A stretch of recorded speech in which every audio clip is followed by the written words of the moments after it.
પણ રાહ જોઈ રહ્યા છે કે ક્યારે અહીંથી રથયાત્રાનું પ્રસ્થાન થાય અને ત્યારબાદ તેઓ પોતાના જગતના નાથને નિહાળે, એક ઝલક તેમની જોઈ લે।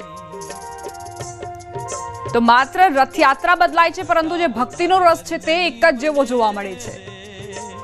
કઈ રીતે મુખ્યમંત્રી ભૂપેન્દ્ર પટેલે પૂજા અર્ચના કરી તેની પણ તસવીરો જોઈ લો।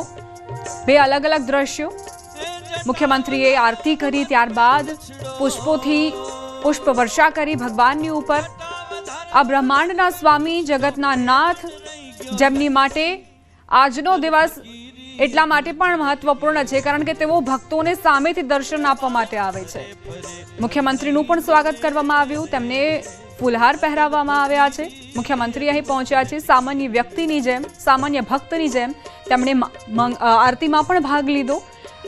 આરતી કરી અને ત્યારબાદ પુષ્પો પણ અર્પણ કર્યા ભગવાનને।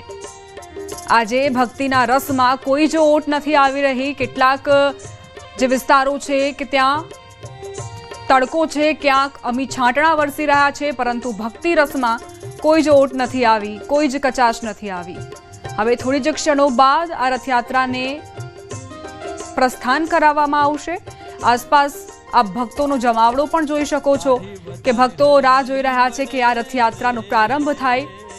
એવું કહેવાય છે કે જ્યારે આ રથયાત્રાનો પ્રારંભ થાય, તમે દોરડાથી આ રથને ખેંચો તો તમારા જન્મ જન્માંતરના જે પાપ છે તેનાથી તમને મુક્તિ મળે, જન્મ જન્માંતરની યોનિથી મુક્તિ મળે।